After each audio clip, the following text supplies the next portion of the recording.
आज व्यवहारवाद की मूल मान्यताएं अथवा विशेषताएं या व्यवहारवाद के लक्षण अथवा डेविड स्टन द्वारा प्रतिपादित व्यवहारवाद के प्रमुख आयाम के विषय में अध्ययन करेंगे।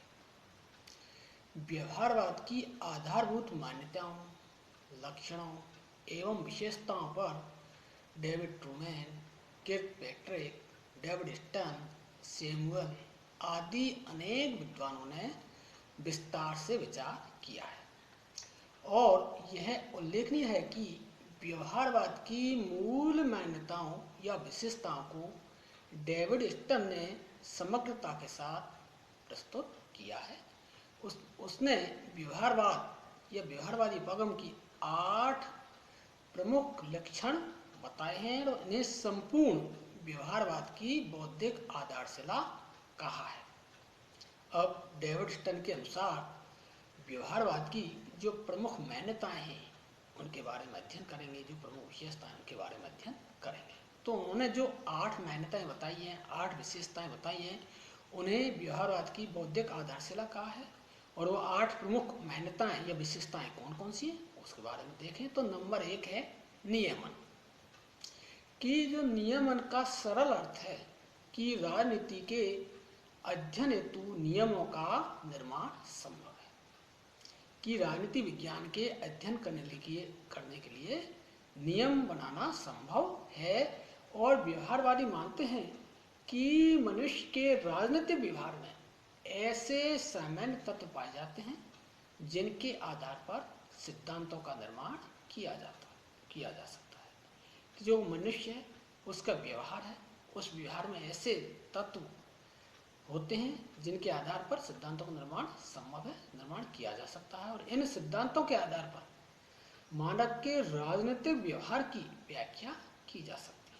कि मानव का, मनुष्य का राजनीतिक व्यवहार कैसा है इसकी व्याख्या की जा सकती है और उसके भविष्य के राजनीतिक व्यवहार के बारे में संभावना प्रकट की जा सकती है। नंबर 2 है सत्यापन।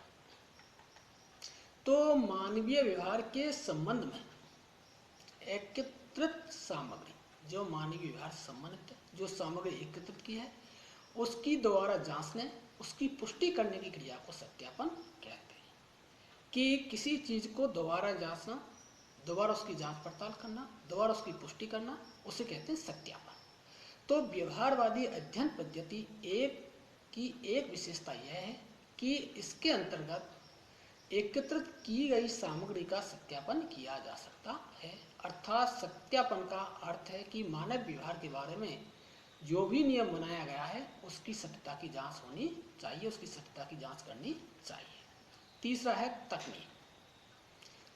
यहाँ देखें तो तकनीक का अर्थ अध्ययन के ऐसे साधनों से है जो तथ्यों के चयन, संकलन एवं वस्तुनिष्ठ विश्लेषण में सहायक हो। और व्यवहारवादी तकनीकों के प्रयोग को अत्यधिक महत्व देते हैं। वो तकनीकों के प्रयोग पर बल देते हैं और उनकी मान्यता है कि शोध कार्यों में ऐसी तकनीकों का प्रयोग किया जाना चाहिए जिससे विश्वसनीय सामग्री प्राप्त हो सके। इस प्रकार तकनीकों का सतर्कतापूर्वक परीक्षण एवं प्रमाणीकरण किया जाना चाहिए। कि उनकी जो तकनीक है उनका जो परीक्षण है, उसका प्रमाणीकरण है, वो सतर्कतापूर्वक करना चाहिए, बड़ी सावधानी से करना चाहिए। और इन तकनीकों से तथ्यों के चयन तथा संकलन में भी मदद मिलती है। किससे मिलती है? तकनीक से। और व्यवहारवादी विचारक प्राकृतिक विज्ञानों की तकनीकों के प्रयोग पर विशेष बल भी देते हैं। जो प्राकृतिक विज्ञान है जैसे जीव विज्ञान, वनस्पति विज्ञान, भौतिक विज्ञान, तो उसमें जो तकनीक अपनाई जाती है उन तकनीकों के अपनाने पर बल देते हैं। इसके अतिरिक्त शोधकर्ता को प्रश्नावली, सर्वेक्षण, प्रेक्षण योग्य उपकरणों का प्रयोग करना चाहिए। चौथा है प्रमाणीकरण। व्यवहारवादियों का मानना है कि उपलब्ध तथ्यों में निश्चितता लाने हेतु परिमाणीकरण किया जाए। इसके अभाव में राजनीतिक जीवन में सही ज्ञान को प्राप्त कर पाना संभव नहीं है। अतः राजनीति विज्ञान में भी अन्य सामाजिक विज्ञानों की तरह उपलब्ध जो शोध सामग्री का परिमापन अवश्य किया जाना चाहिए। और जो प्रमाणीकरण को देखें तो इकट्ठी की गई तथ्यों आंकड़ों, विवरण आदि के शुद्धिकरण की प्रक्रिया से है। नंबर 5 है मूल्य निर्धारण, कि व्यवहारवादियों के अनुसार अध्ययनकर्ता को अध्ययन के दौरान अपने निजी मूल्य एवं मान्यताओं को अध्ययन से अलग रखना चाहिए, ताकि अध्ययन मूल्य निरपेक्ष या मूल्य मुक्त हो सके। अर्थात देखें तो व्यवहारवादी मूल्य मुक्त अध्ययन पर विशेष बल देते हैं।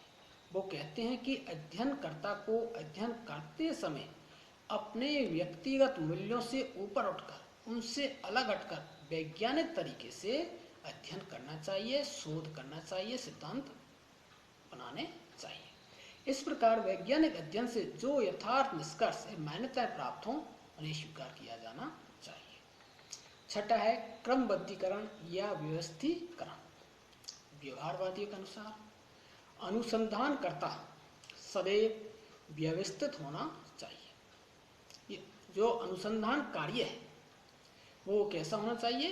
वो व्यवस्थित होना चाहिए और इसमें क्रमबद्धता के चरणों पर मान्यता है कि वो क्रमबद्ध चरणों पर होना चाहिए, कि अध्ययन, उसके बाद अवलोकन, फिर तथ्यों का संग्रहण करना चाहिए, फिर सिद्धांतों का निर्माण करना चाहिए, फिर सत्यापन आदि सभी में क्रमबद्धता होनी चाहिए। ये सभी क्रमबद्ध रूप से होने चाहिए। इसका सरल अर्थ है कि पहले अनुसंधान का कार्य किया जाना चाहिए और इस अनुसंधान से प्राप्त निष्कर्षों के आधार पर सिद्धांतों का निर्माण किया जाना चाहिए।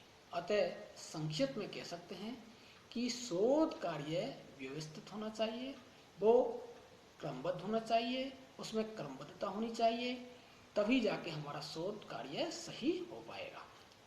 सातवां है विशुद्ध विज्ञान, कि व्यवहारवाद का उद्देश्य राजनीति को एक शुद्ध विज्ञान बनाना है। उनकी मान्यता है कि जीवन की विभिन्न समस्याओं को सिद्धांतों के ज्ञान से भली भांति समझा जा सकता है। इस प्रकार समझ एवं व्याख्या उनकी दृष्टि से व्यवहारिक प्रयोग का आधार होती है।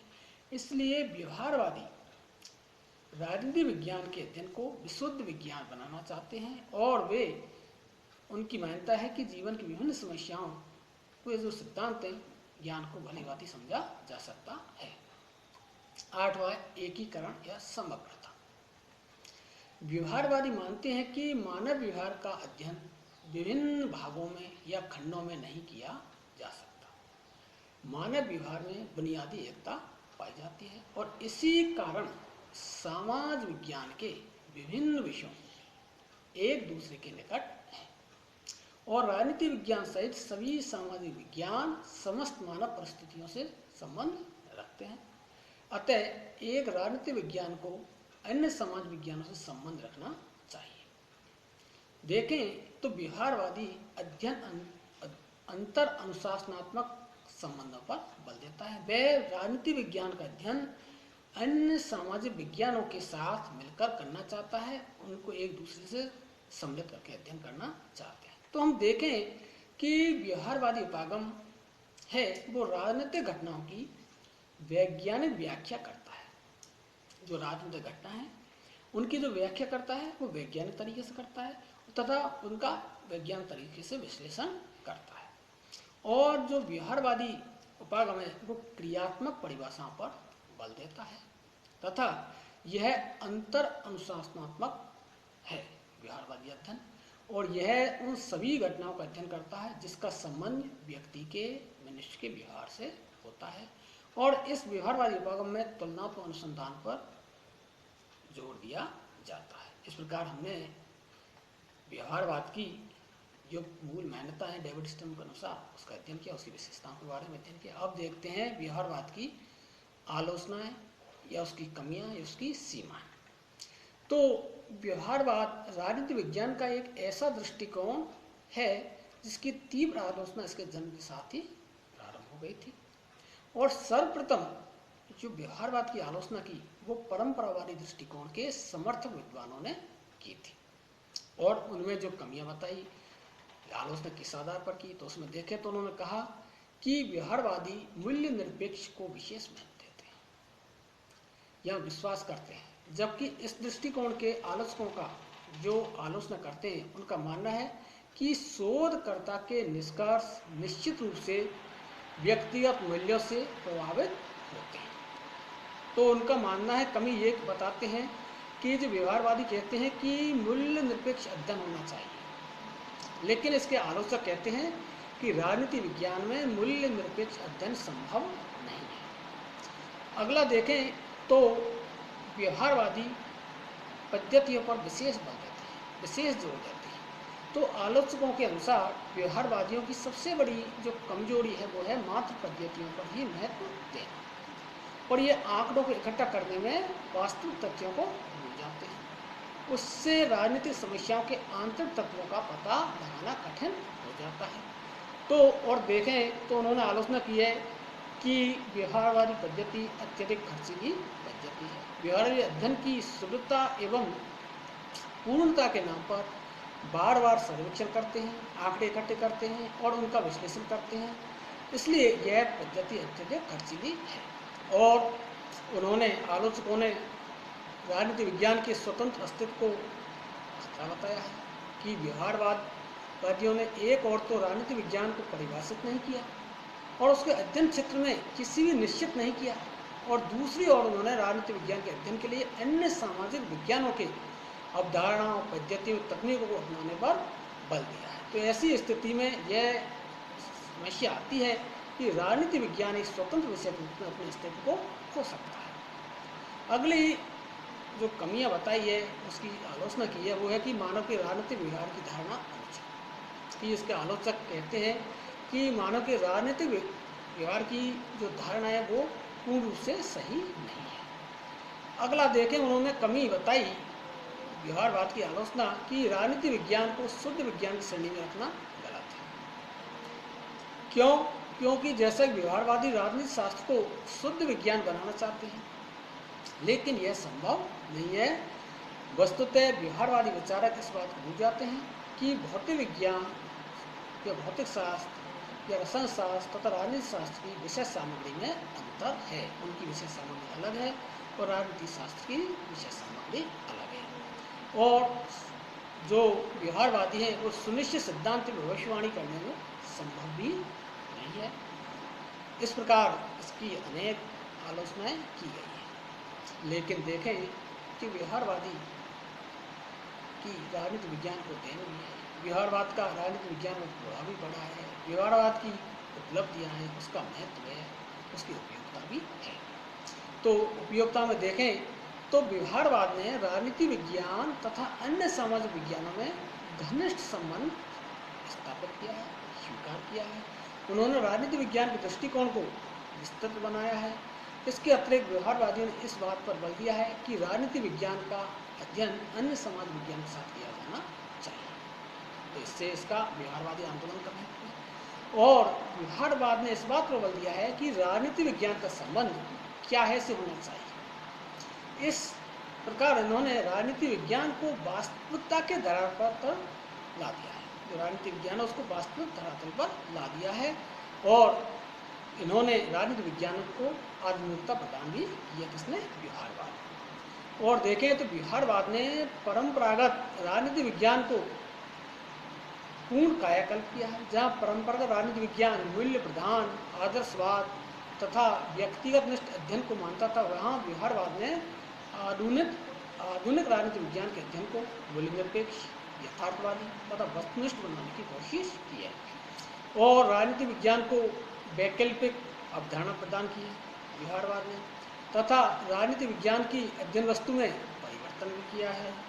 राजनीति विज्ञान को नवीन प्रणाली वैज्ञानिक पद्धति प्रदान की है। व्यवहारवाद ने राजनीति विज्ञान के अध्ययन के लिए वैज्ञानिक पद्धति को अपनाने पर बल दिया है और राजनीति विज्ञान को यथार्थवादी दृष्टिकोण प्रदान किया है कि व्यवहारवाद के अनुसार राजनीति विज्ञान का उद्देश्य अच्छे जीवन